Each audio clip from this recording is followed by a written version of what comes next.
There we go. Philippians chapter 4. And it's the last chapter that's there, but if you want to see what's ahead of this, you're more than welcome to check out the YouTube channel that I upload this to.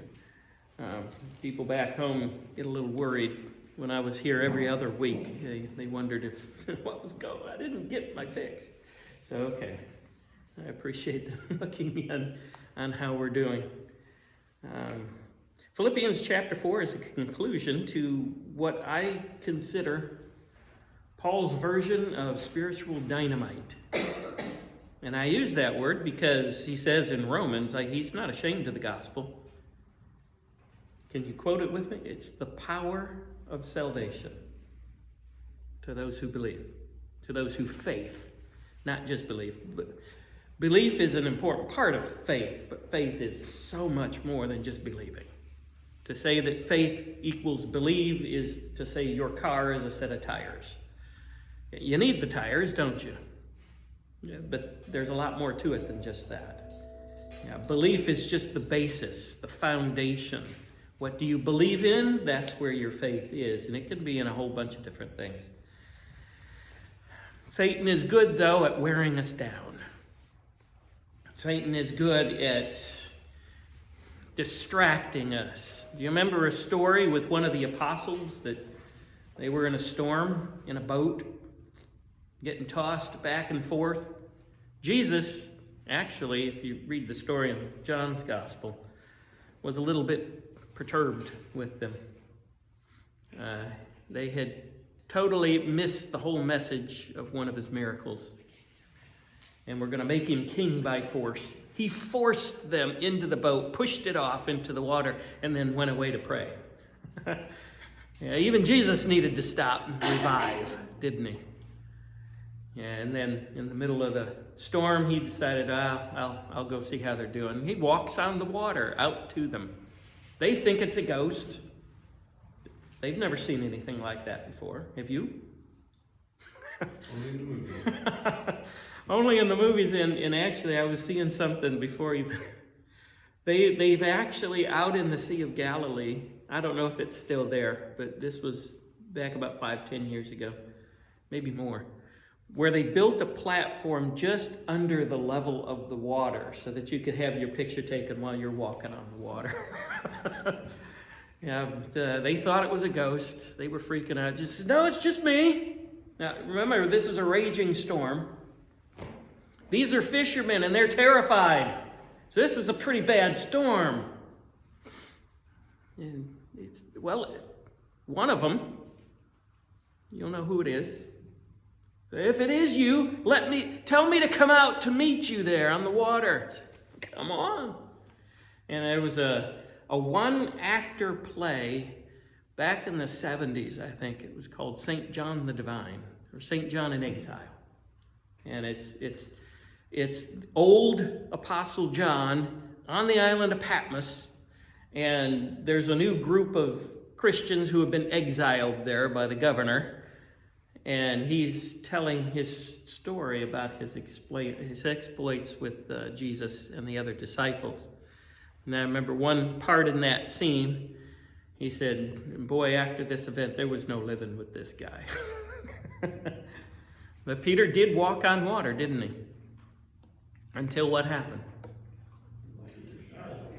Took his eyes off of Jesus. Fortunately, when he began to sink, he knew who to call out for. Lord, save me!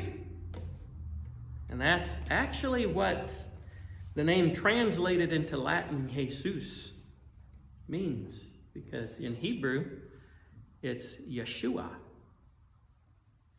Joshua means Yahweh saves. Lord, save me!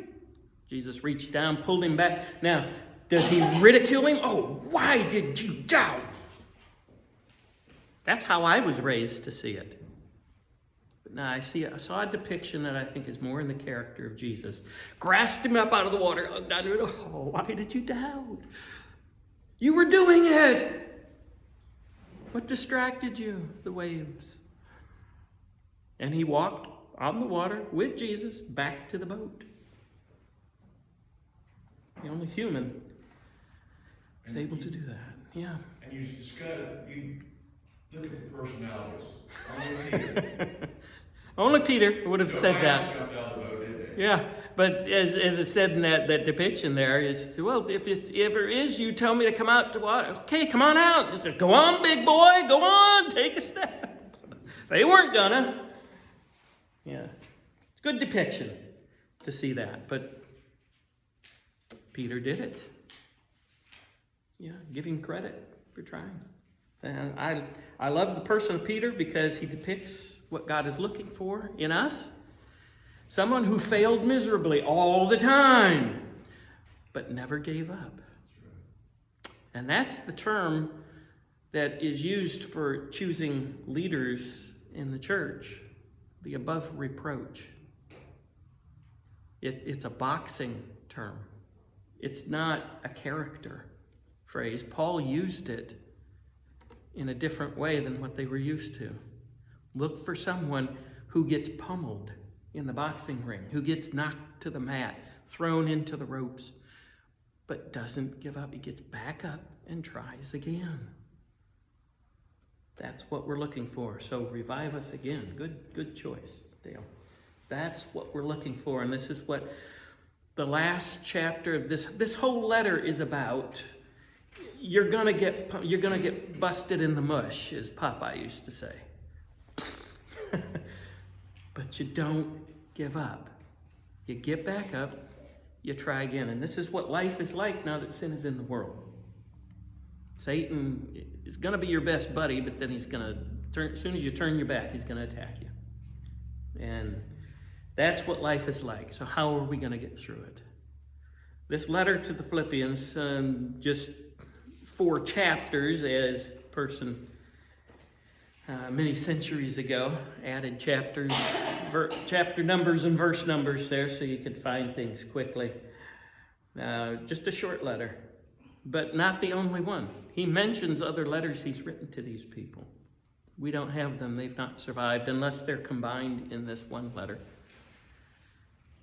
But spiritual dynamite, that word for power, it's the power for salvation. I'm not ashamed of the gospel.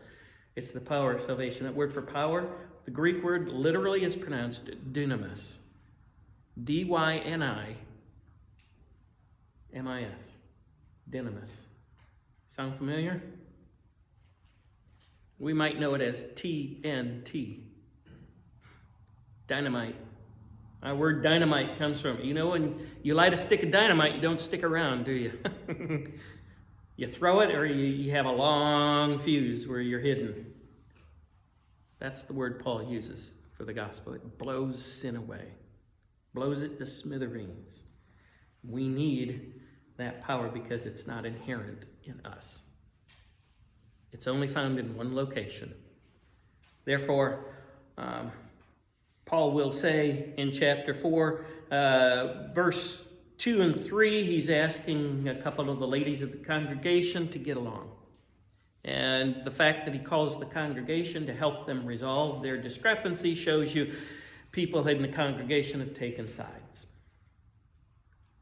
We need to get along. People are not going to leave the world and come into the church if there's fighting.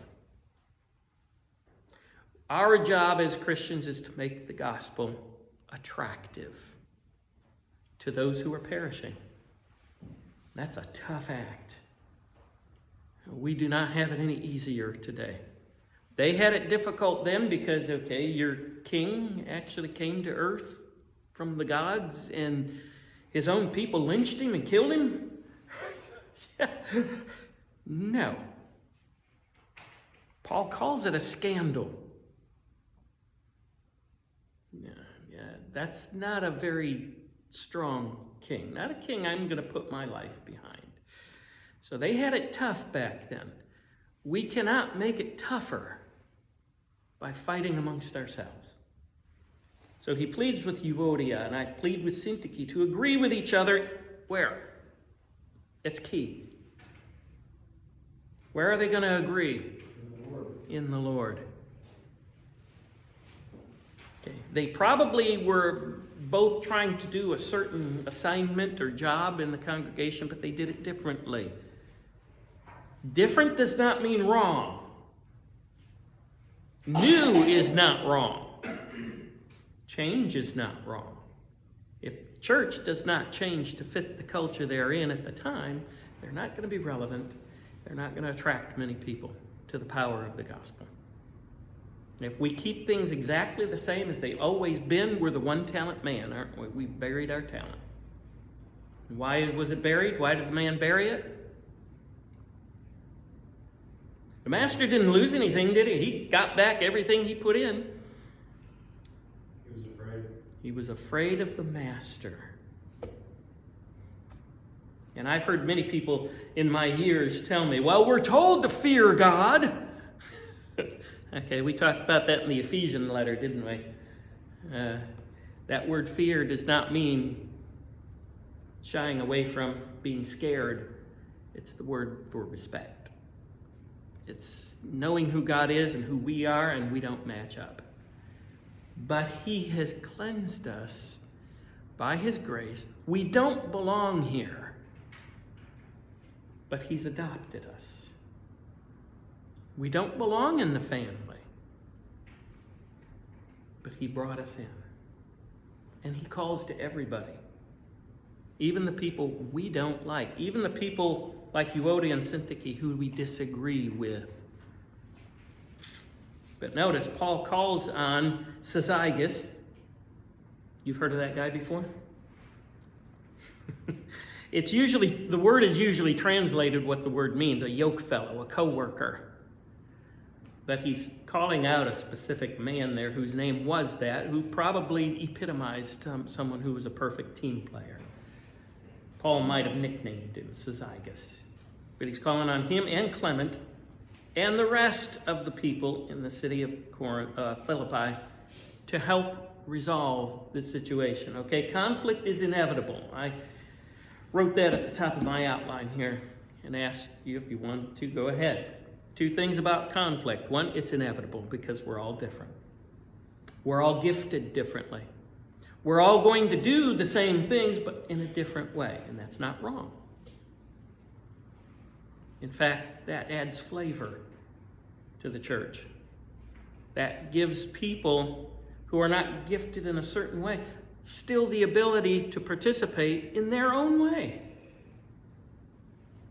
In the letter to the Romans, Paul talks about the different gifts we've each been given. Even Jesus in his parable of the talents, the master gave out the amounts according to their gifts. One got 5. The other got 3. Look at this. This guy only got 1, and he's the one God's going to ridicule. Poor guy. But he had the ability. The master knew it, and he buried it because he was afraid. Now, we're all going to do the job. It's not all going to be the same. We have to learn, though, to get along. Because if we're fighting, we're not making the gospel very attractive. People are in the world where there's a lot of turmoil and frustration and fighting. They don't want to come in here where there's fighting. So let's work it out. Notice at the end of verse 3, their names, they were not kicked out of the church because they disagreed. They were not doing something a different way and therefore false teaching. Their names are written in the Lamb's Book of Life, which is a catalog of those who are faithful. Remember, we went over those verses there where that phrase comes up. Even Moses, if you're not going to go with us, just blot my name out. That was back in the days when they had ink and they just made the scratch marks. God says, no, those whose names are going to be blotted out, that's my job, not yours. Don't you tell me whose name to put in and who's not. Now get back out there and do the job I asked you to do. We tend to worry about what other people are doing, don't we? Yeah, so no. They disagree, they're arguing, they may have turned people away because of their attitude. But God does not blot people out.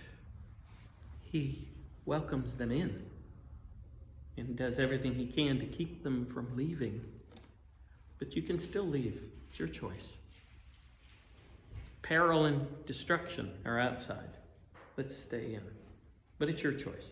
God's a gentleman. He'll do whatever you want. All right, and then verse 4. Rejoice in the Lord always. That's present tense. Keep doing it. Then he writes it in future tense. And it's not the last time I'm going to say it. Again, I'll say it. Rejoice. And I'm going to continue to say it. Rejoice. All right, flat tire today. Yippee! Right? That's not the type of rejoicing that word brings about. It's the idea that I can do anything that comes my way. Whatever happens in life, God will see me through. That comes in just a little bit. He says in verse 5, let your gentleness be evident to all. Gentleness, I mentioned last week, I think we talked about it there. Twice in one sentence, this is your outline here down toward the bottom of the front side. Paul reminds Christians to rejoice in the Lord always. That's hard to do, isn't it? This is where the revival comes in again, where we have to just go back over it again. But the word for gentleness, it's hard to translate because there is no English word that perfectly translates it. Every language that is translated the Bible has trouble translating this word because it's only known in Greek. And it's what's called here for Paul's letters a hapax legomena. And that's just Latin for it only happens one time. And all of Paul's letters that we have, that's the only time he used this word. And it means you have the right to denounce and verbally accuse someone. You have all the evidence to prove them wrong, but you're not gonna. You just go. That's what God did with Jesus on the cross. God had every right to just wipe it out, like in the days of Noah, and start all over. But he chose to forgive us. This is the concept of Barabbas. Jesus took Barabbas' place. Barabbas got away with murder. Even the other two admitted. The one guy yelled at the other one who ridiculed Jesus. Yeah, if you're going to be the king, it's the perfect time to come now. Hey, keep quiet. This guy's innocent. We're guilty ones. He's innocent. Barabbas got away with murder. Okay, you, me, we're Barabbas. Jesus took our place. We deserved death. But this word gentleness that we are to allow to other people. Yeah, we can denounce people. Yeah, we can tell them they're wrong. We can publicly refute them. Do people come into the church because our arguments make sense? Is that why you're here? Or is it because we need encouragement from each other because we face a lot of that at work, in the marketplace, at home? We don't want to come into another group of people that are doing that. And then Paul adds a buffer to it. Let your gentleness be known to all because what? He says here. At the end of verse 5. The Lord is at hand. How do you want Jesus to find you when he finally returns? He gave... They asked Jesus for signs. What's the sign of your coming? He really didn't give them an answer, did he? Oh, you're going to hear about wars and rumors of wars and all this, and the love of most will grow cold. But the end isn't there then. That's not the signs of the end. The sign of his coming will be his appearing. And you're going to be shocked. But we should be prepared for it. It's going to startle you, yeah. But we need to be prepared. So when is he going to appear? What do you want him to find you doing? Berating and verbally abusing someone? Using him as a doormat? That's what the early church did when the people said Caesar is Lord and then wanted back in the church, they made him sit outside the assembly and listen in from the window. Some of the histories record. Used them as doormats. You want Jesus to return while you're acting that way?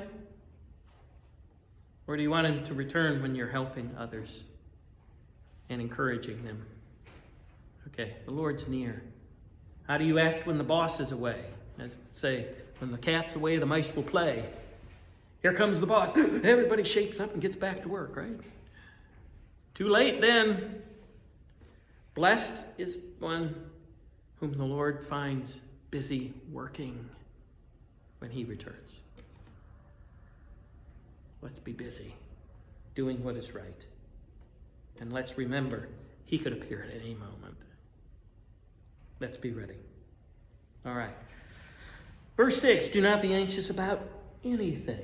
That word for anxious means of a double mind. Should I or shouldn't I? What? I don't, should I, if I do this, then this. Always have it clear in mind. God's with you. You make a bad choice, he'll cover it for you. He's got your back. He's got everything else too. Not just your back. You make a mistake, John says we walk in the light, he's in the light, his blood continues to cleanse us. Don't be so afraid of the master. He's not going to kick you out of the family and take your name out of the will. He'll help you get back up, dust you off, and we're going to try it again. Yeah, I like the way you put that. I think oftentimes, and maybe it's more younger Christians or younger people have this idea of God that if they cross a line or if they said a swear word, oh my goodness, I'm out of the kingdom. Yeah. And we as adults have not done a good job of explaining our relationship with God is a covenant. Mm-hmm. It's likened to marriage. Yes. Marriage is a representation of that relationship. Very good. Yes. The church and just like with any marriage, you're going to upset your spouse. There's going to be arguments. There's going to be disappointments, but that doesn't mean the marriage is dissolved. And when you think about it in terms of that covenant relationship, it also becomes less of a, well, God said I needed to, here's my checklist of things I need to do. And if I do all these, then I'm good, I'm safe. Mm-hmm. Well, that's once again, that's not how you address things with a spouse. Right. Well, did I take the garbage out today? Okay, cool. All right, well, we can stay married today. Yeah. And remove that fear of making a mistake and really turn it into a desire to please the one that you are in that relationship with. Yes. Very good. Yes. We put human feelings and activities on God. And that's where we make him in our image. And that's where we fail. God says, even in the beginning, opening covenant, I don't like to call it old because that means obsolete, but you can't get the true story unless you have that down of what's going on in the end. God says, I'm a loving God. I will love to the 5th, 6th, 7th, 10th, nth degree generation. A loving kindness and forgiveness and gentleness. That's really not the picture we get of him in that opening covenant, though, is it? He zaps people to death. But I've mentioned before, just because he put people to death doesn't mean they're condemned to hell and kicked out of the family. He was using a physical way to teach a lesson. God did not change when Jesus died on the cross. He had this plan, and you can see it all through the Old Covenant. Why is Samuel listed in Hebrews chapter 11? I've told you all here before. Our visitors don't know this, but that just tears me up. That Samson is listed in Hebrews chapter 11. He does not belong there. There I have to learn more about God and his loving kindness. Because I don't belong there either. I'm on no better plane than Samson. Anyway, okay. All right. Don't be anxious. Don't be double-minded about anything, okay? God will cover it. You can make a bad choice, but God's going to work with you to learn. You're not going to do that again if you're committed to it. Don't be anxious about it. But in everything, by prayer and petition, with thanksgiving, present your requests to God. I mean, really, does God really care who wins the football game? Why do I care? Why does that ruin my life? Okay. A lot of things in life we are double-minded about. Really don't matter. But we can take it to God. Does he know what we're going to ask before we get there? Before we pray to him? Yeah. And so I've had a lot of questions about that. Well, then why do we have to do it? That's a pragmatist for you. Why do I pray if he already knows what I'm going to ask? Because he wants you. That relationship is for you. Again, our worship today, does God need anything that we have to serve him for? Who is it for? The worship assembly, look around. This is who it's for. It's for us. We worship God. He's still holy, holy, holy. He's not holier because we told him he was holy today. God does not need anything. We're the ones in need. And our coming together helps to supply what is needed. It's an atmosphere of encouragement. That's why we get it. Realize that we need him. Mm-hmm. Yeah. Yeah. Someone told me a long time ago, and I've heard it all my life now, even in my old age. Yeah. I tend worship just so that God knows how much I love him. Are we really telling God something he doesn't know? Maybe he knows more than we do why we're here. We're here to encourage each other to continue the walk of life, because when we leave here, that's when the work begins. And that's when Satan's work begins too. So that's why we have to rejoice in the Lord always. But one avenue we have to overcome all of this is, how do we overcome being anxious? Well, we've got to remember that God is right here with us everywhere we go. Now, if we kept that in mind, how many sins would we get into? I mentioned last week about a young guy in the youth group who really had a mature mind about this. He was struggling with something. He wanted my encouragement, and I provided it because I appreciated when he said, I don't want to do that and drag Jesus through it. That was a very mature mind. Yeah, because everything we're into, Jesus is too. He doesn't live in this building or other church buildings. He's not sitting here watching how we're doing that he's right with us. And if we keep that in mind, the Lord is near, yes, right here, but also his return, we wouldn't get into so much trouble. Yeah, and once we turn to God, all of these problems, these double-mindednesses, is that English, more better English? That will keep us out of trouble. Prayer is our connection to God. Are we ever disconnected from God? I mean, we can be distracted and look away. Peter looked away at the waves. Was he away from Jesus? He was close enough that he called out to him and Jesus grabbed him. Jesus says, I'm with you always, right up to the end of the age. He's always here. He's always with us. In fact, Paul says he moves in. Your body is his temple. Your body now is his throne. how do you want other people to see him? Good question to think about. The Lord's imminent return. We have a means to take care of the frustrations. They're still frustrating. We have the means to overcome the evil that's in the world. They're still around us. And I've told people before things that are going on, and I said, it doesn't surprise me. Well, you shouldn't think this way. Okay, I didn't say it didn't bother me.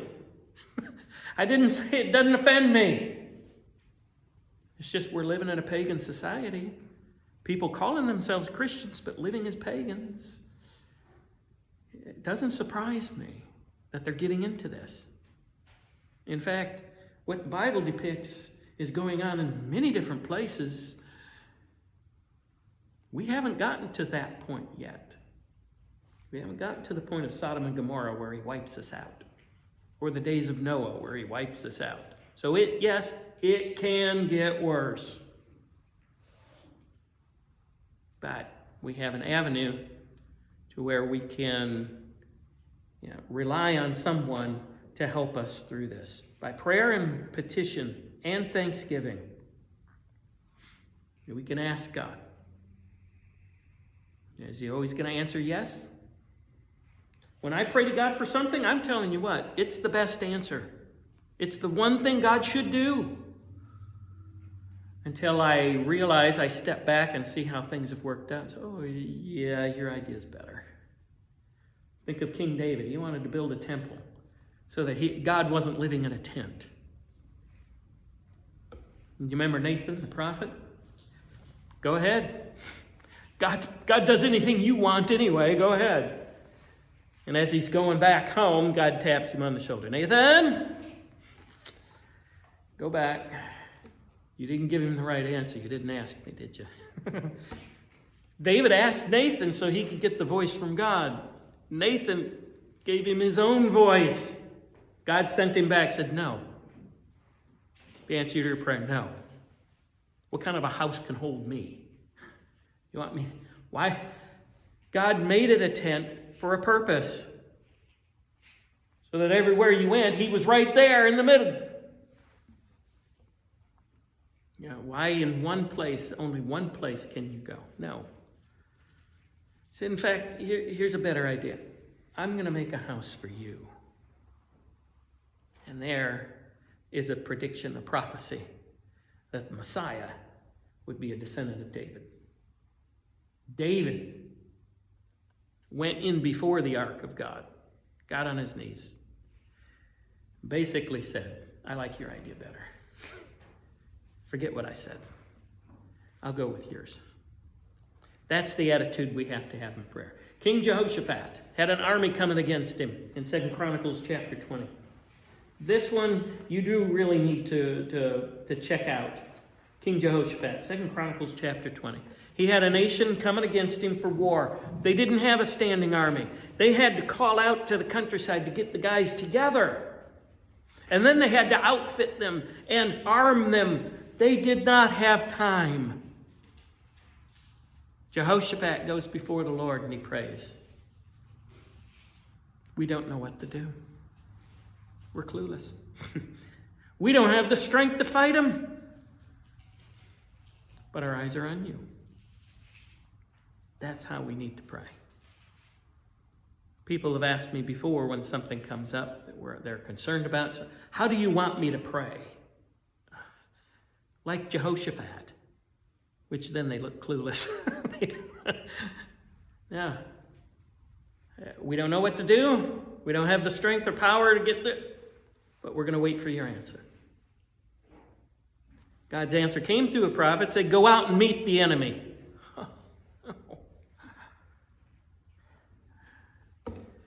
Okay, this is it, guys. Let's go meet them. And when they got to the battlefield, what did they find? Dead bodies. Took them 3 days to gather up all the spoils. That's how God works. Our ideas are good. His are much better. So let's rely on him That then helps us to overcome being anxious. Because usually when I'm anxious, when I'm frustrated, when I'm concerned and worried, I'm worried about thinking about what I need to do. And sometimes I may not be the answer to the prayer at all. Sometimes I am. Do we realize that sometimes we're the answer to someone else's prayer? Boy, we never think about that, do we? God sends them to us for what they need. That's what happened with Ananias. Saul, yeah, there's a guy praying over there. I want you to go and take care of him and finish his conversion to Christ. It's, Lord, do you know who this is? The Bible you can write in there. One of my friends did in grad school. He had written in, duh. And then you go, Ananias thought it was the end. This guy came to kill Christians. And then he was baptized. Yeah, there have been times that I've literally prayed, Lord, I don't know what to pray for. Yeah. I mean, for some situation of ours, or some person in the church, or what do you say about our country? I don't know what to pray for, God, but you know what's needed. Mm-hmm. And sometimes that's all you can do. I agree. And I've been there a lot with my children especially. Yeah. Lord, I sit back in a quiet room and I just, Lord, I need a miracle right now. How good at you at doing miracles? Okay. Gotta see how this works out. Yeah. And in many cases, I'm still waiting.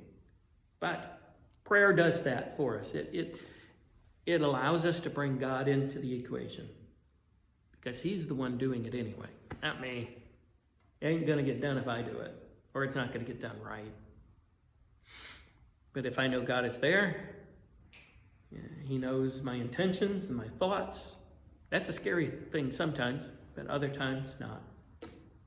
He'll bring it about. Verse 7 says, the peace of God, which transcends all understanding.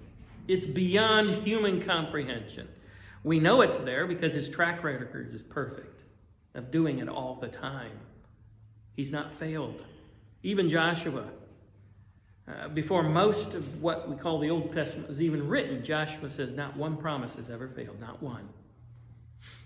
Every promise he's brought about. And, his track record is still that perfect.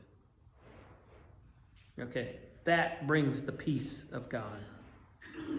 He says that will guard your hearts and your minds in Christ Jesus. That word for guard is a sentry.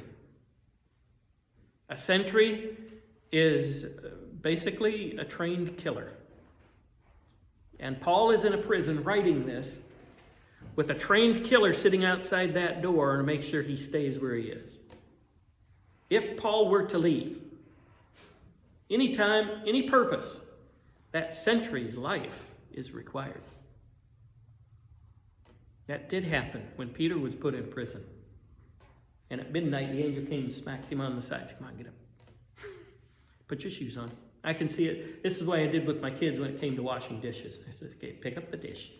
Because I can't do it. I don't have... Come on, wash it. Okay, all right. Put it under the water. Okay. Now, put it in the rack to dry. Okay, grab another dish. Here's the angel. Come on, get your clothes on. Put your shoes on. All right, get your coat. He thought he was in a dream until he got outside. What happened to the guards? They were questioned and executed. That is what is guarding our hearts and our minds. God is the sentry. No one is going to escape. Does that make you feel better? Does it make you feel more confident? That's what prayer will do for us. A prayer that is offered with thanksgiving. Petitions that are made to a God that you know can answer the best way. Maybe not my way. Those are things, all of the frustrations of life. Your heart is the seat of your emotions. Your mind, that's where the problem begins, isn't it? Right here. Paul said in the letter to the Romans too, when it came to the law, he was perfect till it came to that 10th commandment. He kept all the others perfectly. He had every checklist. That last box he couldn't check off once he realized what coveting was. I'm doomed. Because you fail at the law on one point, you failed all of it. So, who's going to save me from this body of death? Thanks be to Christ Jesus our Lord. It's the only place. Only by the grace of God are we ever going to get out of here. And none of us are getting out of here alive in this body. We get a new one. A new heavenly one. So with that in mind, while we're at the end here, turn with me to Psalm 73. I sometimes wonder reading through that, and we'll finish up Philippians chapter 4 then next week, because it's just, thanks for your gift, guys. And I'll come visit you soon. That's what he thought. We don't know if he ever did. I wonder, though, if he had Psalm 73 in mind. This one, on the heading, if yours has headings there, talking about who wrote it and other things involved in that. This is a psalm of Asaph. Asaph was the hymn writer for King David. And what he has is a lot of interesting spiritual understanding. David actually put a lot of trust and faith in this guy to lead the singing, the canticles, the psalms in the worship to the Lord. Asaph says, surely God is good to Israel, to those who are pure in heart. But as for me, my feet had almost slipped. I had nearly lost my foothold, for I envied the arrogant when I saw the prosperity of the wicked. The Joneses next door got a new car, and here's mine. You ever feel that way? Yeah, you looked around. They have no struggles. Their bodies are healthy and strong. They're free from burdens that are common to man. They're not plagued by human ills. That's not fair, is it? I'm trying to do everything that's right. Now I can't even pay the bills. You feel that way at the time? Therefore, pride is their necklace, because they don't care about God. Why are you doting on them when they don't even care for you? You ever feel that way? Therefore, pride is their necklace. They clothe themselves with violence, and that word violent is not necessarily the physical violence. This is the verbal and emotional abuse as well. From their callous hearts comes iniquity. 3 kinds of sin in the Hebrew language. One is trespass, where you have no business being there. The other one is transgression, where it's illegal. Like the speed on the highway, you always add 5 to it, don't you? Okay, that's illegal. Cop pulls you over, he can give you a ticket for it. Yeah, that's transgression. That's something that's illegal against God's law. Iniquity means you know it's wrong, but you're gonna do it anyway. And many people are gonna get as much fun out of it as they can. That's the word he's using there. From their callous hearts comes iniquity. The evil conceits of their minds know no limits. Sounds like today, doesn't it? Not much has changed, has it? In 3,000 years. They scoff and speak with malice. In their arrogance, they threaten oppression. Their mouths lay claim to heaven, and their tongues take possession of the earth. They claim to be following God. They're only doing themselves, only what they can get out of it. Therefore, their people turn to them and drink up waters in abundance. Rich people have a lot of friends, don't they? People who have won the lottery find out a lot of family they never knew they had before. They say, how can God know? Does the Most High have knowledge? He doesn't see what I'm doing. I'm getting away with it. It must be right. God would stop it if it was wrong, like he did in the Garden of Eden. He stopped Adam and Eve, didn't he? This is what the wicked are like, always carefree. They increase in wealth. In Isaiah, people are asking God, why do you enrich the evil people? And God says, be careful about this. God says to punish them. Because now all they can think about is holding on to it and not losing it. Surely in vain I have kept my heart pure. In vain I have washed my hands in innocence. I've been doing this all for nothing. All day long I've been plagued. I've been punished every morning. If I said I would speak thus, I would have betrayed your children. When I tried to understand all this, it was oppressive to me. Until I entered the sanctuary of God. Then I understood their final destiny. And it wasn't going to be with God, was it? Surely you placed them on slippery ground. You cast them down to ruin. How suddenly are they destroyed, completely swept away by terrors. They cannot sleep at night. One famous actor who was very famous and very rich because of it just passed away, plagued with drug addiction and depression. As a dream when one awakes, so when I arise, O Lord, you will despise them as fantasies. When my heart was grieved and my spirit embittered, I was senseless and ignorant. I was a brute beast before you. I shouldn't have given in to my thoughts and feelings. Yes, I'm always with you. You hold me by my right hand. Think of the parent or the grandparent leading the grandchildren along, holding their hand. You guide me with your counsel, and afterward, you will take me into glory. Whom have I in heaven but you? And earth has nothing I desire besides you. My flesh and my heart may fail, but God is my strength. God is the strength of my heart and my portion forever. That portion is in the sacrificing. They didn't always burn the whole animal. They always had a feast, a celebration afterwards, celebrating their forgiveness of sin. God is my portion, my celebration. He's my feast. Those who are far from you will perish. You destroy all who are unfaithful to you. But as for me, it is good to be near God. I have made the sovereign Lord, Yahweh, my refuge. I will tell of your deeds, because mine aren't all that good then. That, I think, is what Paul is trying to get at, and how we can have peace from God by keeping that connection. Let's remember, everybody else looks like they're prospering, but in the end, it's God who wins. We'll pick up there then next week.